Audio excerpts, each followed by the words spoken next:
Assalamualaikum warahmatullahi wabarakatuh.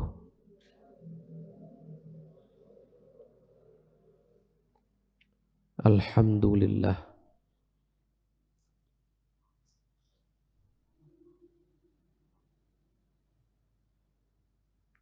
Alhamdulillahilladzi bini'matihi tatimmus shalihat. Wassalatullahi wassalamuhu ala sayyidis sadat Sayyidina Rasulillahi Muhammad ibn Abdullah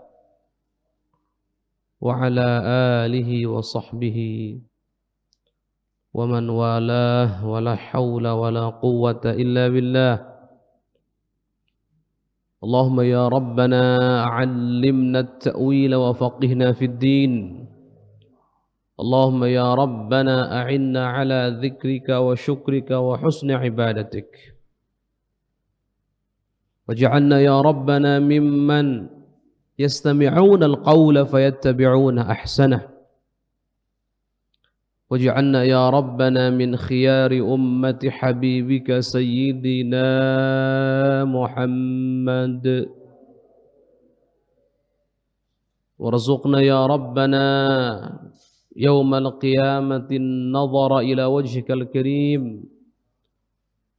Warzuqna ya Rabbana yawmal qiyamati murafaqatahu sallallahu alaihi wasallam fil jannah. Subhanaka la ilma lana illa ma 'allamtana innaka antal alimul hakim. Amma ba'd. Yang Allah muliakan, yang kami cintai dan yang kita rindukan, gurunda kita semua, Buya Yahya beserta keluarga. Mari kita berdoa kepada Allah, semoga Allah senantiasa memberikan segala kebaikan kepada beliau, kebaikan di dunia dan kebaikan di akhirat. Dan semoga Allah Subhanahu wa taala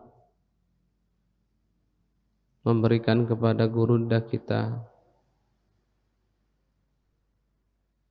kelancaran dalam segala urusan, terutama urusan-urusan dakwahnya.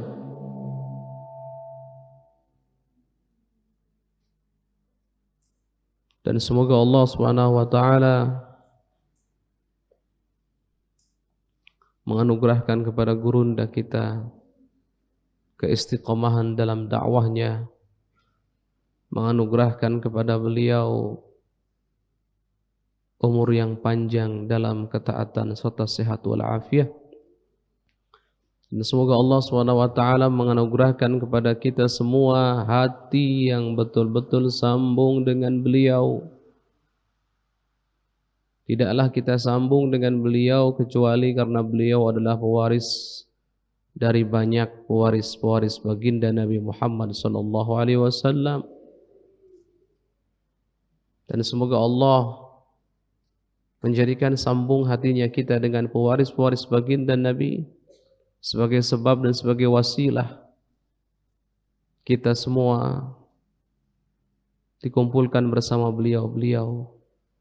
Kita semua mendapatkan syafaat baginda Nabi Muhammad sallallahu alaihi wasallam yaumil qiyamah. Yang Allah muliakan, kami cintai para asatidzah, para alim ulama, anak-anakku, para santri semuanya yang Allah muliakan, para pendengar, para pemirsa dimanapun Anda berada. Masih bersama dengan kajian kitab Riyadhus Shalihin dan kitab Sulam Taufiq. Dan kita telah sampai dalam pembahasan kitab Sulam Taufiq. Kita sampai kepada pembahasan yang baru, yaitu Faslun fima yahrumu ala man bihi hadathun asghar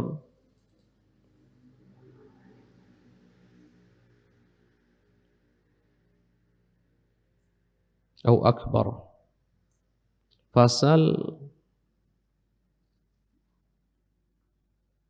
di dalam menjelaskan tentang apa-apa saja perkara-perkara yang tidak boleh atau haram dilakukan oleh orang yang memiliki hadath. Oleh orang yang memiliki hadath.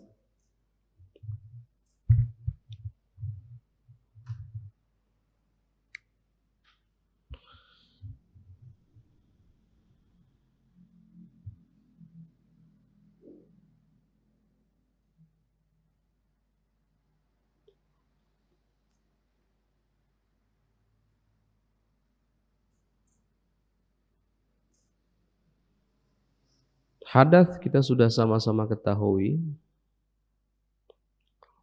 definisi atau pengertian daripada hadath itu sendiri, kemudian pembagiannya juga sudah kita sama-sama ketahui. Tentu ada perbedaan antara najis dengan hadath. Banyak yang keliru. Ada sebagian di antara kita, tidak banyak, yang masih belum bisa membedakan mana najis, mana hadath. Dari sisi hakikatnya atau mahiyahnya terlebih dahulu, kalau najis itu perkaranya real. Najis itu perkaranya real, nyata.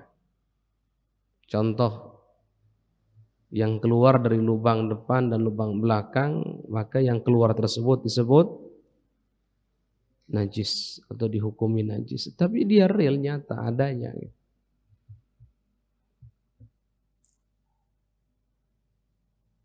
Sedangkan hadath itu di'tibari. Di'tibari itu wujud atau bentuknya tidak dijangkau oleh indera. Kalau ditanya mana hadath, ya nggak kelihatan, ya nggak kedengeran, ya nggak bisa kecium, ya nggak bisa kesentuh, juga nggak bisa dirasa. Namanya hadath itu.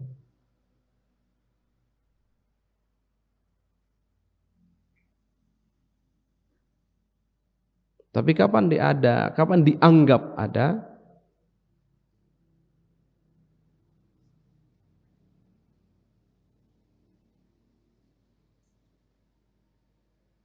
Kapan dianggap ada? Ketika melakukan perbuatan tertentu.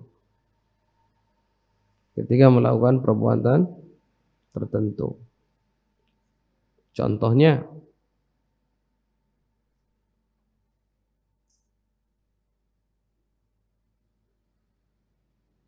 apa contoh orang hadath?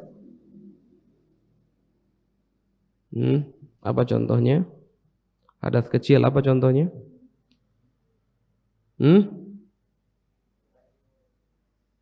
Anak boarding mana? Hadath kecil contohnya? Angkat suaranya apa? Buang angin katanya. Angin dibuang-buang ya. Baik. Ketika keluar sesuatu, contohnya dari lubang depan atau lubang belakang, kecuali mani yang keluar.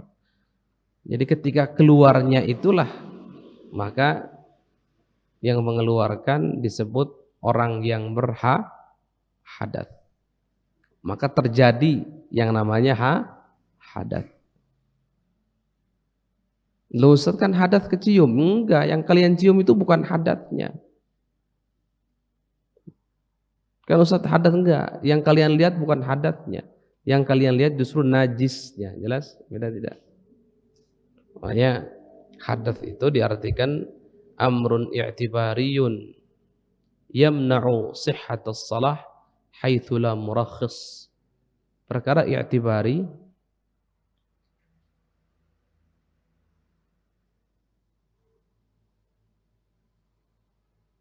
yang bisa mencegah sahnya sholat selama tidak ada rukhsah di dalamnya. Selama tidak ada rukhsah di dalamnya. Sudah kalian tahu hadath untuk menjelaskan lebih.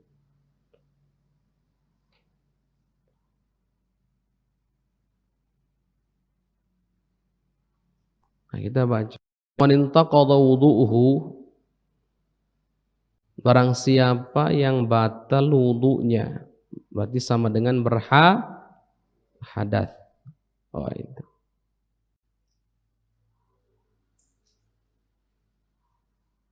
Batal wudu'nya berarti berhadath. Haruma alaihi, maka haram baginya as-salatu, melakukan salat. Haram baginya melakukan salat.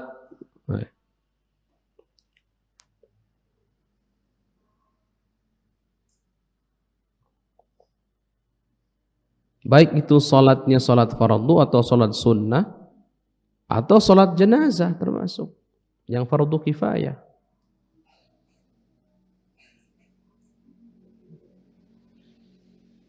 Jadi urusan hadath ini mencegah sahnya salat, ya. Bukan hanya masalah salat fardu saja, termasuk salat sunnah juga termasuk, enggak sah salatnya.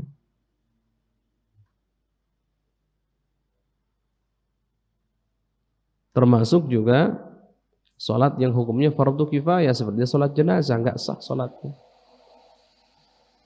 Nah, termasuk sujud tilawah dan sujud syukur.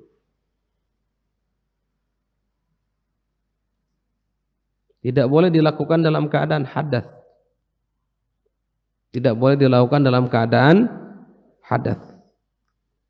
Karena ada syarat-syarat dalam sujud tilawah, sujud syukur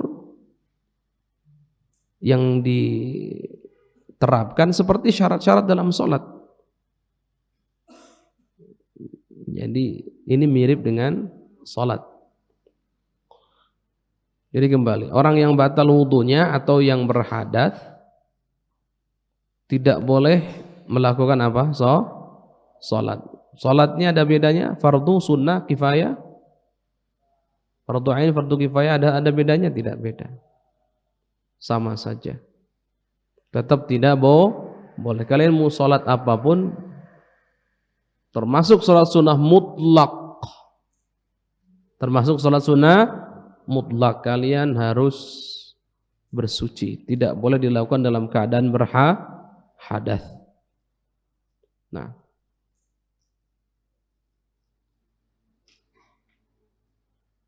tentu pengecualian sholat menghormati waktu bagi orang yang memang tidak bisa bersuci, itu beda lagi, pengecualian tentu.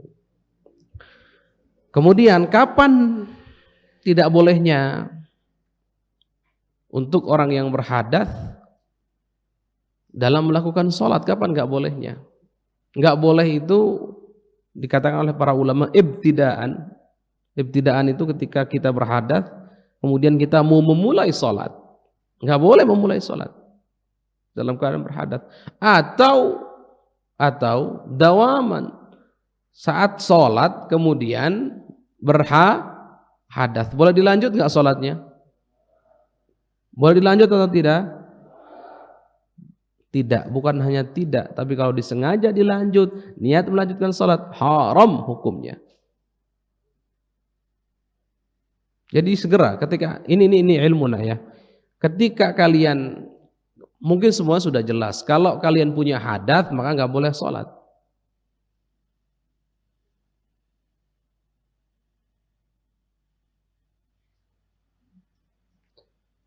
La yaqbalullahu salata ahadikum idza ahdath hatta yatawadda. Ini jelas hadisnya. Akan diterima, nggak sah. Qabul di sini maknanya tidak sah. Kalau kalian punya hadath kemudian mau sholat, jelas kalian sudah tahu bahwa itu nggak boleh. Nah ini, kalau kalian lagi sholat kemudian datang hadath, nggak boleh kalian lanjutkan sholatnya itu.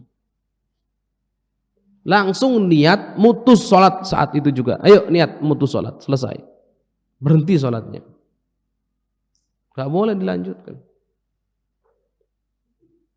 haram ya. Jangan sampai ada anak santri karena khawatir dimarahin muraqibnya, sudah hadas masih dilanjut sholatnya, kan nanti bisa diulang di kamar. Indah nak soleh, hadas langsung keluar, kalian ambil wudhu, balik lagi, jangan dilanjutkan. Ya betul, kebanyakan di antara kalian pasti tahu, semuanya sudah tahu orang hadas yang nggak boleh sholat. Iya, tapi jangan sampai ada yang ketika sholat dalam keadaan suci kemudian datang hadas, dilanjut sholatnya dengan alasan apapun, jangan, putus sholatnya, niat sholatnya. Kenapa? Dilanjut nggak boleh, haram. Dalam ibadah ada aturannya, dalam ibadah ada aturannya, nggak bisa ngikut hawa nafsu semaunya sendiri sesuai suka-sukanya diriku, nggak ada.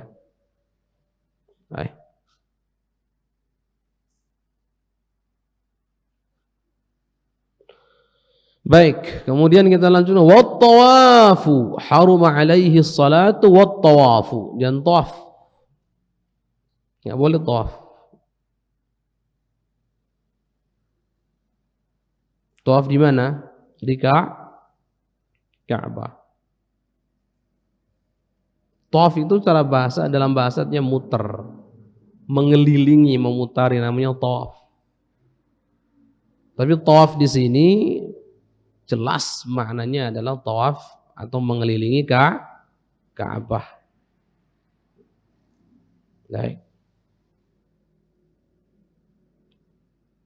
Ternyata tawaf tidak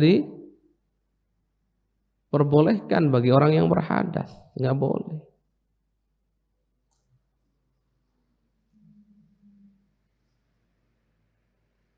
Baik tawaf yang fardu ataupun tawaf yang sunnah. Baik tawaf yang fardu ataupun tawaf yang sunnah.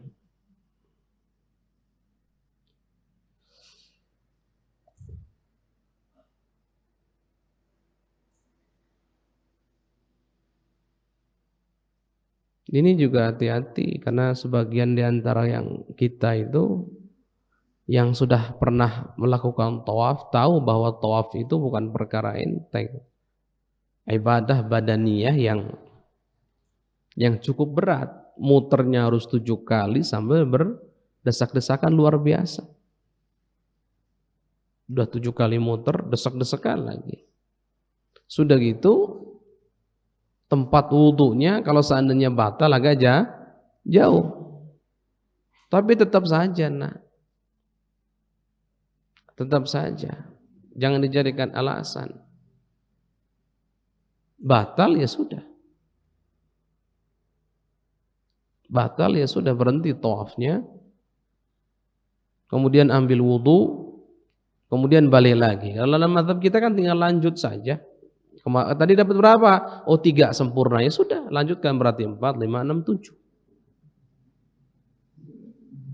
Walaupun dalam mazhab yang lain mengatakan enggak, istiqnaf, harus mulai dari awal, berat.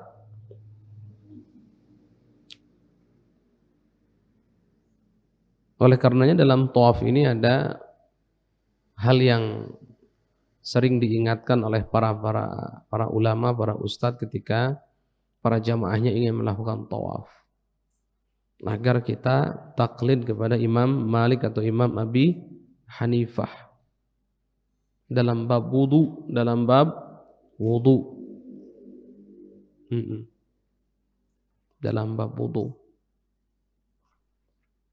Kenapa? Karena dalam mazhab kita sudah pelajari bahwa bersentuhan antara laki-laki dewasa dengan wanita dewasa, kulit dengan kulit, tanpa adanya penghalang, itu bisa membatalkan wudu. Sedangkan ketika tawaf susah, untuk tidak bersentuhan itu susah sekali. Susah untuk tidak bersentuhan.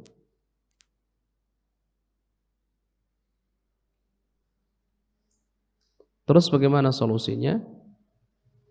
Saat itu ada solusi, ikut mazhab Imam Malik atau mazhab Imam Abi Hanifah. Walaupun ada sebagian ulama, ya selama kita bisa berpegang pada mazhab Imam Syafi'i, walaupun pendapat kedua dalam mazhab Imam Syafi'i, pegang saja. Karena pendapat kedua mengatakan yanqudu wudu'ul lamis dunal malmus. Yang nyentuh batal wudunya. Yang disentuh enggak batal wudunya. Ini pendapat kedua. Tapi biasanya daripada susah ini sudah dimudahkan saja umat. Terus kemudian ini ibadah yang sifatnya hubungannya atau kaitnya dengan Gusti Allah bukan dengan makhluk. Jadi gampang. Gusti Allah itu gampang. Zat yang maha memaafkan, zat yang maha memudahkan, zat semuanya. Musamih Gusti Allah. Ya, insya Allah semuanya nanti ke Mekah Mukarramah. Bisa haji, bisa umrah semuanya. Insya Allah bisa tawaf dengan khusyuk nanti. Ya. Wa hamlul mushafi, ini perkara yang ketiga, membawa mushaf. Membawa mushaf. Enggak dikatakan membawa Quran di sini, enggak, membawa mushaf. Kalau membawa Quran, seorang hafidh itu ya bawa Quran. Bawa mushaf. Mushaf. Kalau bahasa kita Quran, kalian itu adalah mushaf. Jangan kalian bawa kalau kalian dalam keadaan berhadat. Ya.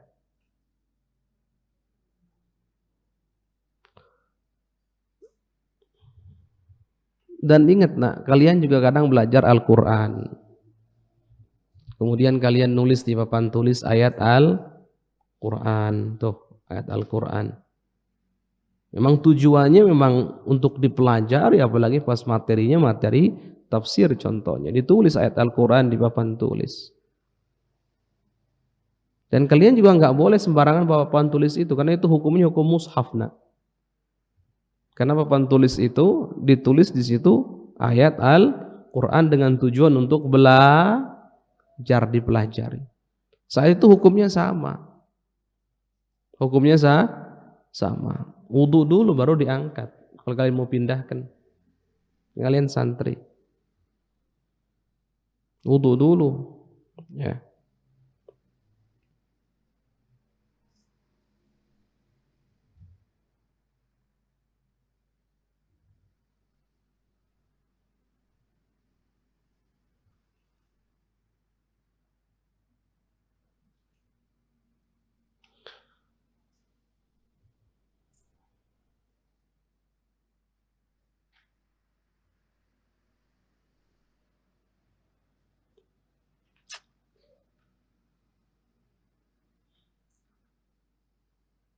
Baik.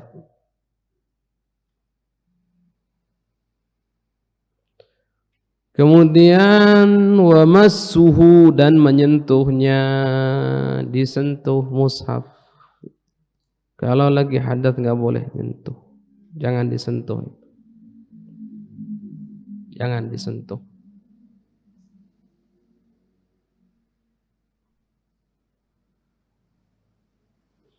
Illa lis-sabiyyi lid-dirasati, kecuali untuk sabi, anak kecil, lid-dirasa. Anak kecil ini tidak mutlak anak kecil, ada catatannya. Anak kecil yang dimaksud di sini sabi adalah mumayyiz. Dan tujuannya harus untuk belajar. Harus untuk belajar.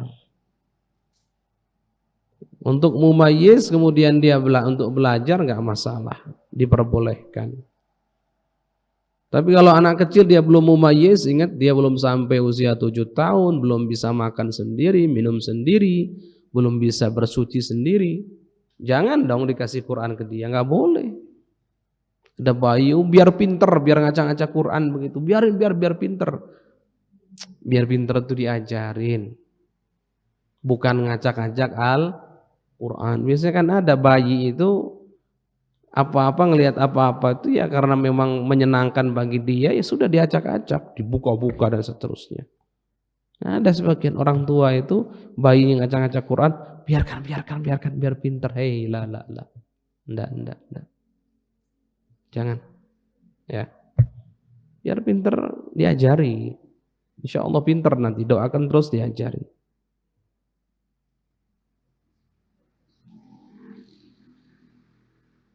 Bahkan kalaupun untuk belajar, kalau dia belum mumayyiz, jangan kasih Quran. Jangan kasih Quran. Kan sekarang di kita banyak sekali ada Iqra, ada apa yang memang di situ artinya ayat Al-Qur'annya hanya sedikit dibandingkan dengan bukan ayat Al-Qur'annya, dan itu bisa disentuh.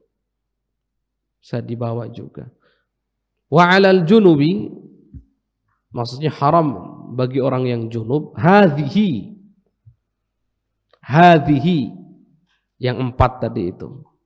Salat, tawaf, membawa Quran, bawa mushaf dan menyentuhnya. 4 itu bagi orang junub sama, tidak boleh. Ada tambahannya bahkan bagi orang junub. Tambahannya 2 nih, catat nih yang junub. Wa qiraatul Qur'ani wa muqthul masjidi. Baca Al-Qur'an, baca ini bacanya qiraah ya, berarti talaffuz. Mengeluarkan suara, baik suara lirih ataupun suara yang keras, mengeluarkan suara. Kalau dia hanya menggerak-gerakkan bibir tanpa keluar suaranya atau di hati saja enggak masalah. Yang enggak boleh itu baca Quran dan dia mengeluarkan suaranya, baik keras ataupun lirih sama saja. Yang boleh adalah al-ijra' fil qalb, ijra'ul qira'ah fil qalb. Jadi bacanya di hati itu boleh. Oke nah, enggak masalah. Atau cuman bibirnya aja gerak-gerak tapi enggak ada yang keluar suaranya, aman. Kalau ada bismillah. Nah, sudah enggak bisa, lirih pun tetap enggak boleh. Nah. Wa maqthul masjidi, berdiam di dalam masjid, berdiam dalam masjid. Beda kalau lewat saja masih diperbolehkan selama tidak dikhawatirkan untuk mengotori dan seterusnya. Ada syarat-syaratnya.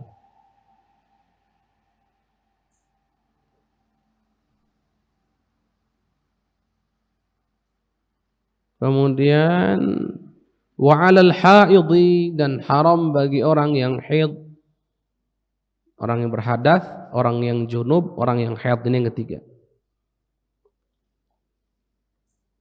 Wan nufasa, dan orang yang bernifas, ini wanita yang haid, wanita yang nifas.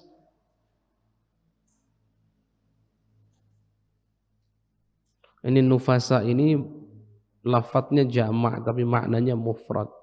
Artinya jamak dan mufrad enggak beda. Hadhihi itu yang 4 disebutkan tadi. Kita cepat saja nak. Yang 4 disebutkan tadi. Was-shaumu qabla al-inqita'. Dan juga tidak boleh bagi orang yang haid atau nifas puasa sebelum selesai berhenti darahnya. Bedanya orang haid, orang nifas kalau untuk sholat tidak wajib diqadha dan tidak usah diqadha. Tapi kalau untuk puasa ketika ditinggalkan karena sebab haid dan sebab nifas, maka wajib diqadha puasa Ramadan, puasa yang wajib tentunya. Wa tamkinuz zauji, tamkinuz zauj,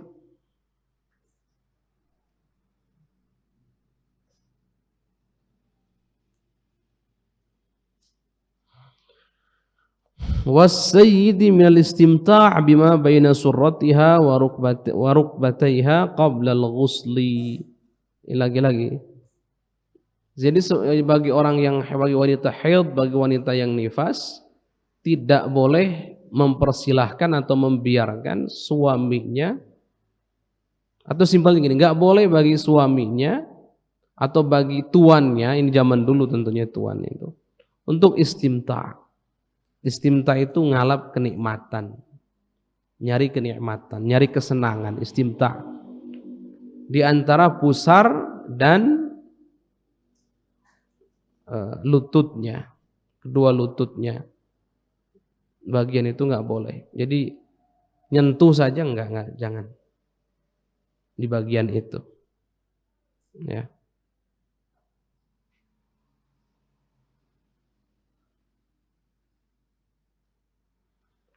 Qabla al-ghusli, sebelum mandi, walaupun sudah berhenti,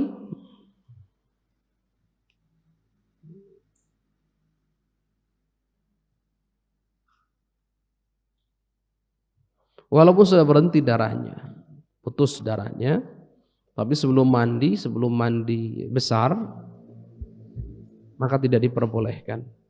Maka tidak diperbolehkan. Tentu ini mazhab kita, mazhab Imam Syafi'i, dan satu-satu dulu kita belajar mazhab Imam Syafi'i. Karena ada ikhtilal fil manhaj, ada celah dalam metodologi pembelajaran. Jika seorang santri diajari terlebih dahulu fikih muqaran atau muqarin sebelum mempelajari atau sebelum menguasai satu madhab, fikih satu madhab. Makanya di sini kita belajar satu madhab terlebih dahulu, madhab imam kita Imam Syafi'i. Muqaran itu disebutkan ketika memang dibutuhkan seperti untuk mencari solusi, supaya yang tadi disebutkan berikan gambar untuk orang tawaf. Kalau kita tetap berpegang pada madhab kita, susah tawafnya, nggak sah-sah, batal terus karena bersentuhan terus dan seterusnya. Diberikan solusinya. Baik ya, wallahu a'lam bishawab.